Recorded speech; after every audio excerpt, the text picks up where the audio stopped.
Alright guys, so I do want to apologize for doing this a little late. I've just been extremely busy. But now let's take a look at the PS5 Pro announcement. We're going to have Mark Cerny, as you can see up here. Anyway, let's take a look. I did press play, right? Yeah. Hi, I'm Mark Cerny. I'm excited Okay, I got to turn this down just a little bit. to be here to talk about the newest addition to our Yeah, sure you did. PlayStation 5 Pro and how it advances gaming technology. But first, I want $700. just a minute to look at what we put in the original PlayStation 5 and how it delivers an exceptional. So we got the physical and digital edition. There's no optical drive, although you could add on a CD drive though,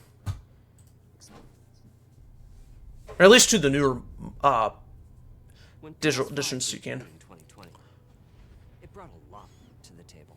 Well, of course it Gen did. 2 CPU cores God of were War. needs in PlayStation 5 and enable high-speed complex gameplay with character counts reaching into the hundreds What is this game?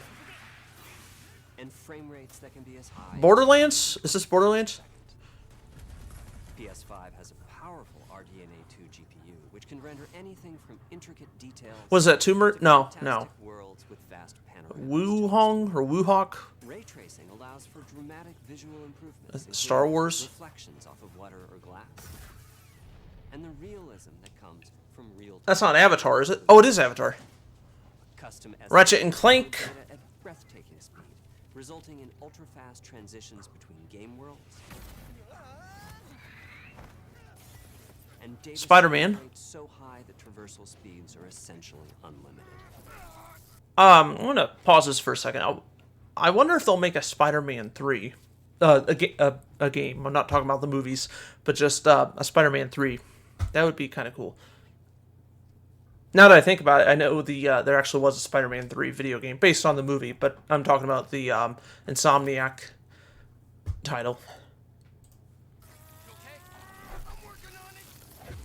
Whoa. Tempest 3 audio tech brings an unparalleled sense of immersion to the sound of the game. Uh-oh. With audio so real, you may not even need to see the enemies. What is... I forgot the name. Control... No, not Control. I don't remember the name of this game. Okay, let's keep going. Exactly. But, I don't know, was this the game that you had to play for 8 hours before you can get to your first save or something? I mean, it may not be 8 hours for everyone, but it was one of those types of games. But I can't remember the title. Where they are.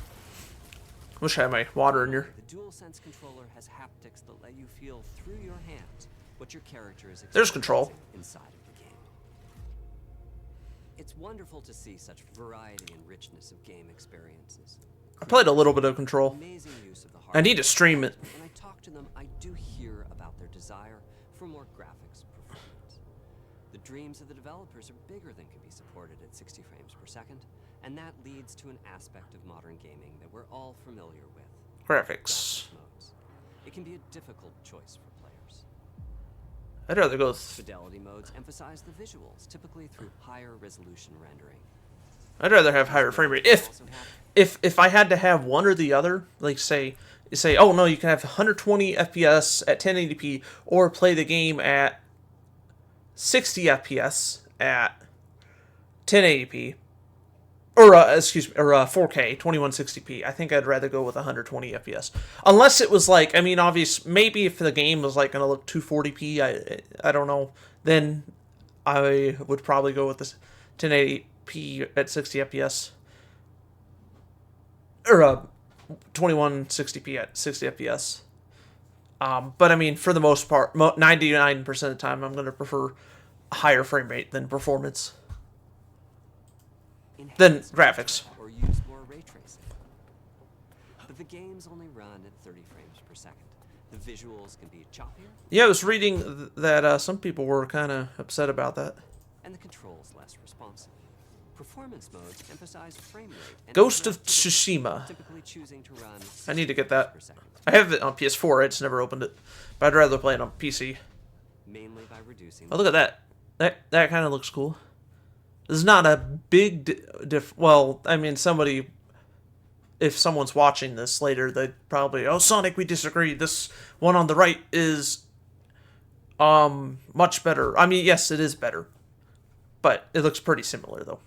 Yeah, no doubt this one on this side is better though.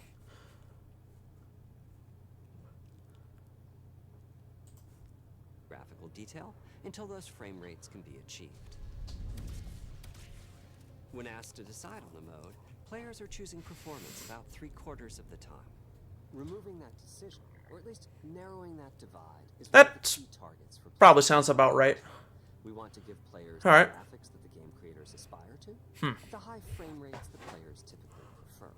To do that, PS5 Pro substantially improves over PlayStation 5 in 3 ways. Here's what we call the Big 3. First, we made the GPU much larger and increased the speed of the memory it uses. By 28%. Go back.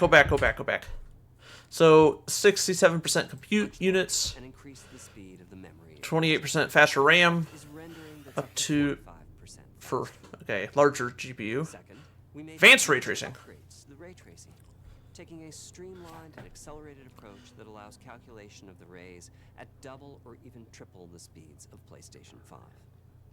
And finally, we added custom hardware for machine learning and an AI library called PlayStation Spectral Super Resolution.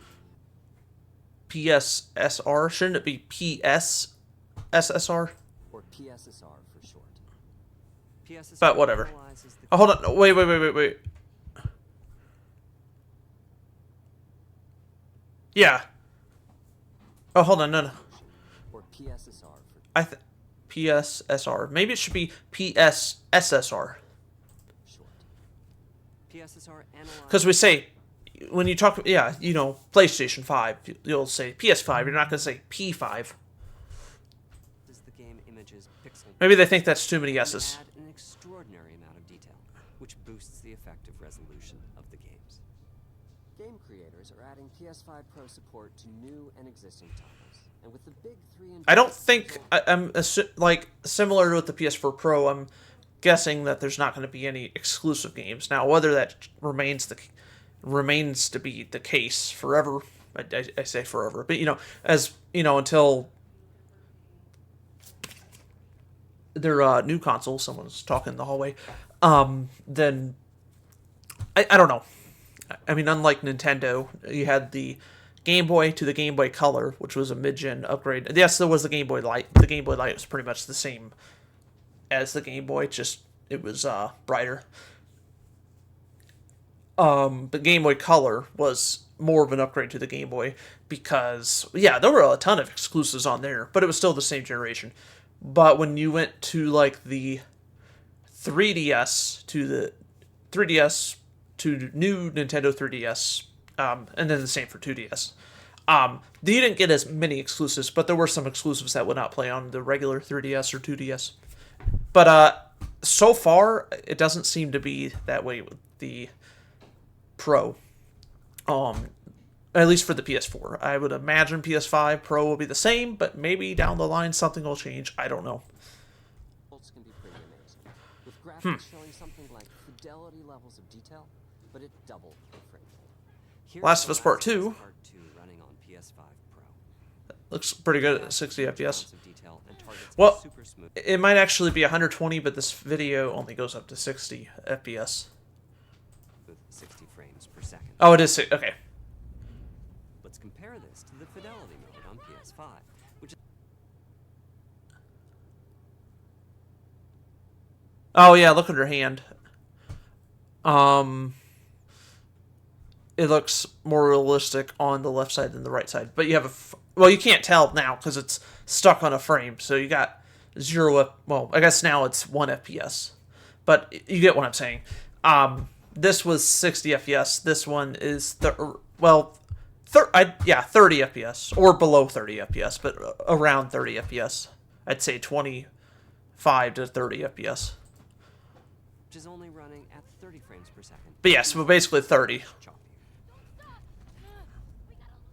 This goal of delivering almost fidelity-like graphics I need to read on PC. has been achieved for a broad set of titles, including Marvel's Spider-Man 2 and Ratchet & Clank Rift Apart. We can see that PS5 Pro is close to doubling the power of PlayStation 5. Another way to compare the two consoles is to look at PS5 Pro versus Performance mode on PS5, both of which target 60 frames per second. What we see here is a difference in detail. PS5 Pro is much sharper and crisper than PS5. Okay, yeah, I can see. My favorite is the parade scene from Ratchet and Clank. Distant details are much clearer. Okay, I agree with that. Here, we can see Marvel's Spider-Man 2 is noticeably higher resolution throughout the scene, including the trees and procedural cars. So overall, some remarkable improvement to the games. On PS5 Pro, we can see increased sharpness to the graphics or smoother and more responsive gameplay. This is the big three showing their value. As you've been seeing, machine learning via the PSSR library is being used quite broadly to add pixel detail and... Well, yeah, if you zoom in, of course it's going to be all pixelated. Maybe one day they can get that to look better. I don't know, but I think we're pretty far away. Considering this is the PS5 Pro and it still looks like this. But you're typically not going to be staring at something that close up. The PSSR library is being used quite broadly to add pixel detail and boost frame rate. Yeah, but they're so small that you shouldn't actually notice it. Unless you intentionally zoom in. But there are as many approaches as there are game engines. The increase in raw GPU power is being especially effective for Horizon Forbidden West. Apart from the detail boost, that extra graphics power is allowing for improvements to lighting and visual effects, as well as to the hair and the skin in cinematics. Open up, guys. Jorv's orders. Good enough for me. Ray tracing is finding broad usage as well, particularly when the games are focused on higher frame rates. The faster hardware in PS5 Pro can make a real difference. Allowing Gran Turismo 7 to add ray Oh, okay. I was like, what is that game?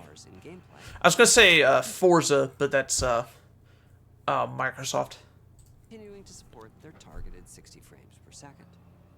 That boost in ray tracing is also delivering big wins for Hogwarts Legacy. Oh, look at that. Allowing not only for better reflections and I keep forgetting I have that on the Switch. but also for further realism in the casting of shadows. I hope you've enjoyed this run-through of the technology behind PlayStation 5 Pro.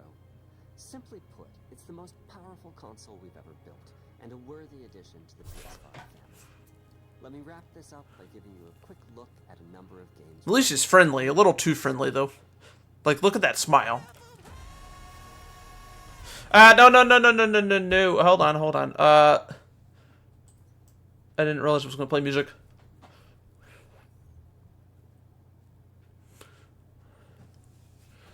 Okay. Is that the trailer?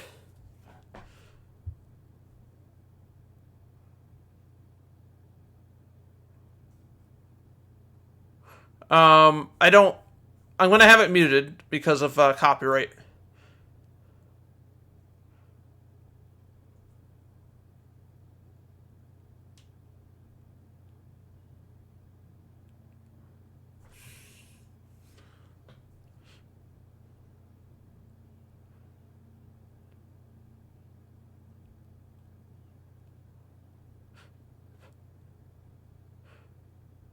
Assassin's Creed Shadows.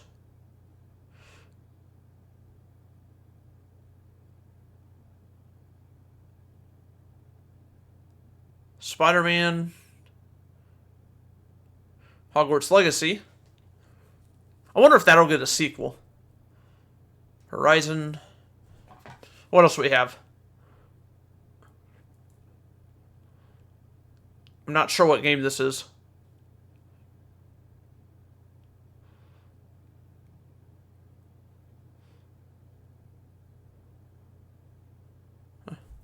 Okay. There we go. Oh, yeah, so, of course, the price point. So, available November 7th. Pre-orders open later this month. On the PlayStation Direct, at least, their website. No, it's not like Nintendo Direct, like a presentation. It's just, that's what they're like, their online stores called, or whatever. Correct me if I'm wrong, though. Anyway, so we got the PS5 Pro. I don't believe this has a optical drive. I thought there was an optical drive option, but maybe that's an add-on. Anyway, so you got $699. Yeah, so in the US and the UK, it's going to be $699. Yeah, so $699 and then £699. So basically 700.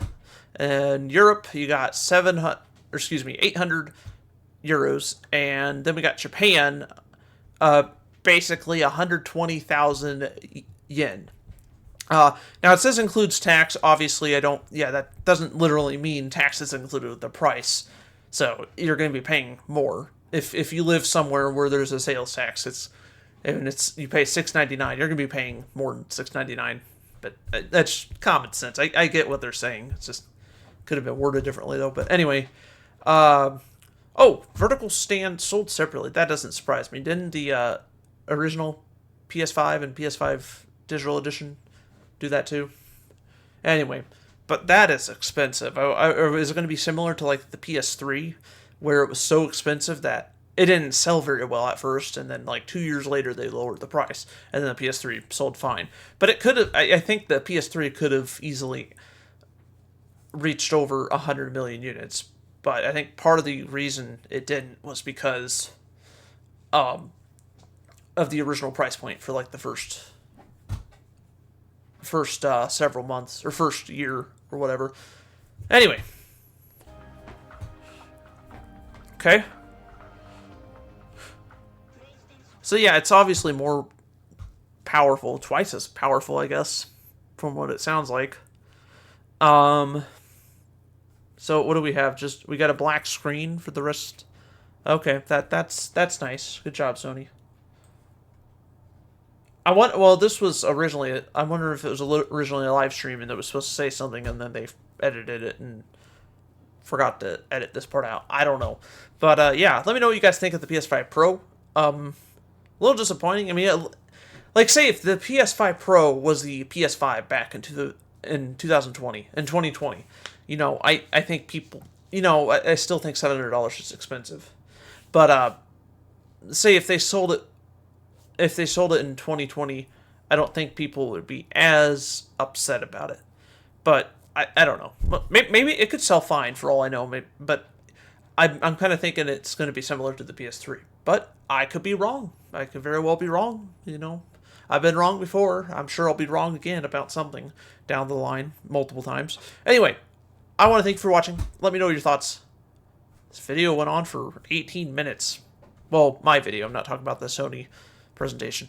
Anyway, thank you for watching. Hopefully you enjoyed, and I will see you guys in the next video. Take care.